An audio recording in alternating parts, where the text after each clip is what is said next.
Assalamualaikum dan salam sejahtera. Apa khabar semua? Selamat datang. Baik, first of all saya nak ucapkan selamat berpuasa kepada semua subscriber yang beragama Islam. Okay, diharapkan korang dapat menjalankan ibadah dengan sempurna. Baik, pada topik kali ini saya nak kongsikan 5 kesilapan yang biasa pengguna Astro nak tukar kepada Android Box. Apakah 5 kesilapan biasa tu? Baik, kita nantikan selepas intro.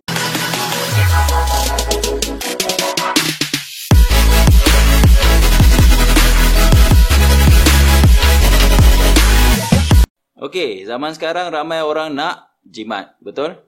Semua orang tahu yang Astro memang memerlukan kos yang tinggi nak maintain. Tambah-tambahan sekarang orang tak banyak masa nak tengok, betul? Dan apatah lagi channel ataupun konten yang ada di dalam Astro adalah berulang-ulang, kualiti tak berapa nak, cantik lah untuk kita nak bayar mahal-mahal, betul? Itu pendapat saya sendiri sebagai bekas pengguna Astro, dan sebab itulah saya mengambil keputusan untuk bertukar kepada Android Box. Okey, dan bukan saya seorang, ramai yang di luar sana yang orang kata apa sebulu ataupun sehaluan dengan saya, iaitu dah rasa macam tak berbaloi nak bayar, kita nak tukar kepada Android Box. Tetapi dalam pada masa ini saya nak senaraikanlah 5 perkara biasa, kesilapan biasa yang saya dulu pun buat, dan saya nak kongsikan kepada korang supaya korang tak buat apa yang saya dulu buat ataupun orang lain buat. Iaitu kesilapan yang pertama, tak tahu yang Android Box ini memerlukan 100% internet yang stabil dan pantas. Pada yang di luar sana yang dah ada fiber internet, no problem, korang boleh terus pakai Android Box. Tetapi kita pun faham, majoriti ataupun sebahagian besar kawasan di dalam Malaysia masih lagi tak mendapat pautan fiber, dan kebanyakan bergantung kepada 4G internet. Ada yang guna unlimited data ataupun ada yang guna modified modem, macam-macam cara untuk dapatkan internet. First, korang memang perlukanlah pastikan internet di rumah stabil dahulu. Laju adalah bonus, tetapi minimum kalau nak guna Android Box ni mestilah lebih kurang 6 Mbps dan ke atas. Stabil tu penting. Kadang-kadang masa kita nak buat speed test, nampak laju boleh capai 20-30 Mbps ataupun 50 Mbps, tetapi dia tak maintain dekat situ ataupun dia tak stabil. Kejap-kejap dia drop, kadang 1 Mbps. Jadi kalau korang nak mendapat kepuasan maksimum, perlulah internet dia stabil. Kadang-kadang tak perlu laju sangat pun tak apa, tapi yang penting perlu stabil. Saya recommend memang nak sedap-sedap mesti pakai 10 Mbps dan ke atas. Jadi dekat sini perlulah menyelesaikan masalah internet dahulu. Okey, kalau korang ada masalah internet dekat rumah, kalau boleh jangan pakai Android Box dulu. Selesaikan masalah internet dahulu, baru pakai Android Box. Okey, faham? Kita pergi kepada poin yang kedua. Baik, poin yang kedua. Tak tahu nak beli Android Box jenis Google Certified macam Mikul ni, ataupun non-certified macam X96 ataupun yang lain-lain macam TX6 dan sebagainya. Ada beza ke tak kedua-dua ni? Ya, banyak perbezaan dia. Okey? Jadi korang perlu tahu dulu apakah perbezaan dari segi Google Certified ataupun yang non-certified. Okey? Saya bagi contoh mudah sahaja. Okey, yang Google Certified biasanya dia akan support 4K resolution untuk Netflix, Hotstar dan banyak streaming service yang lain. Manakala yang non-certified biasanya dia tak support.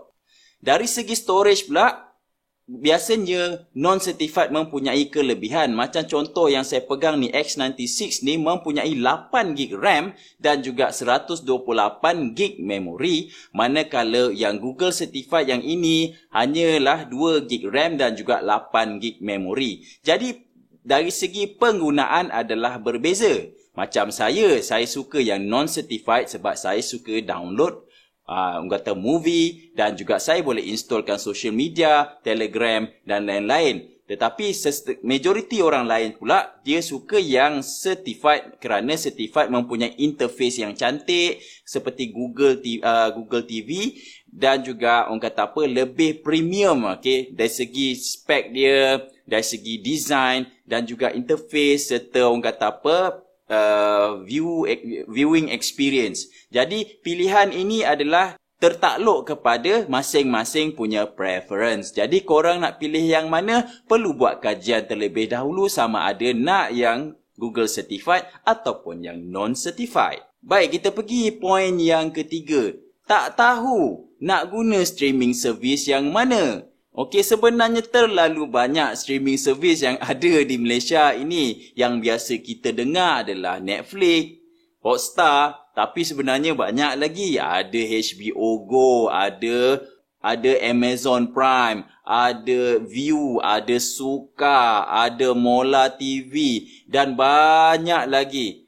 Okey, ada terlalu banyaklah. Okay, saya sendiri sebenarnya pun tak tahu sangat streaming service yang ada. Tetapi yang biasanya saya gunakan adalah Netflix. Okay, jadi kalau korang daripada Astro nak bertukar kepada Android Box, korang perlu kaji apakah streaming service yang mencapai cita rasa korang dan berbaloi untuk korang tukar daripada Astro kepada Android Box.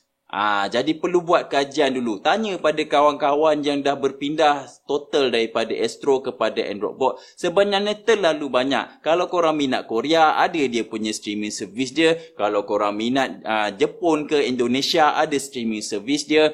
Kalau korang minat cerita-cerita blockbuster, Hollywood dan sebagainya, ada streaming service dia. Jadi perlulah buat kajian terlebih dahulu. Streaming service mana yang korang nak pakai. Okey, dapat? Kita pergi kepada poin yang keempat. Baik, poin yang keempat ni memang ramai yang buat silap. Pertama sekali, mereka menganggap bahawa Android Box ni dah tersedia live channel. Tapi sebenarnya ramai tak tahu Android Box ni guys tak ada live channel. Macam mana nak dapat live channel? Especially live channel macam daripada Astro. Korang perlu install sendiri IPTV. Ini yang membolehkan korang dapatkan channel live ataupun dapatkan movie-movie yang ada di internet. Tetapi malangnya, kebanyakan IPTV yang ada live channel Astro adalah IPTV haram. IPTV haram ni memang bersepah terlalu banyak. Jadi yang ini saya tak nak ceritakan dah kerana saya pun dah decide untuk tidak akan berkongsi mengenai apa-apa IPTV di dalam channel saya lagi. Jadi korang kalau nak tahu ke apa benda, bolehlah cari di Facebook, YouTube, Google dan sebagainya mengenai IPTV haram dan dosa tanggung sendiri. Okey? Baik, poin yang terakhir. Okey, yang ini yang rasanya ramai juga lalui termasuk saya dahulu. Dan sebab apa? Tak tahu macam mana nak move on daripada live channel Astro kepada streaming service. Ini ramai sangat tak boleh nak move on. Jadi susah macam mana lah aku ada channel live yang aku minat dekat Astro ni, tapi kalau aku terminate Astro aku dah tak dapat nak tengok dan sebagainya. Okey, pendapat saya sekiranya korang memang susah sangat nak move on dengan channel Astro ni, saranan saya tidak perlu terminate, kekalkan kepada Astro supaya tidak mengubah cara ataupun lifestyle korang ataupun dari segi tontonan supaya lebih berbahagia, ataupun gunalah kaedah seperti pay per view. Okey, macam menggunakan Enjoy, kita beli just card top up dan hanya beli channel-channel tertentu bila ada siaran favourite korang.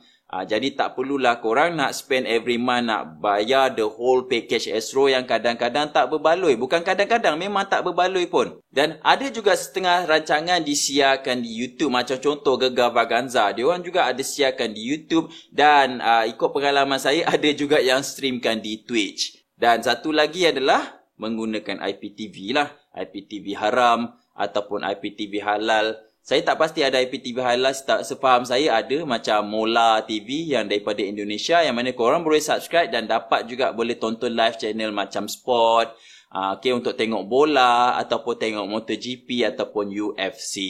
Okey, jadi bagaimana?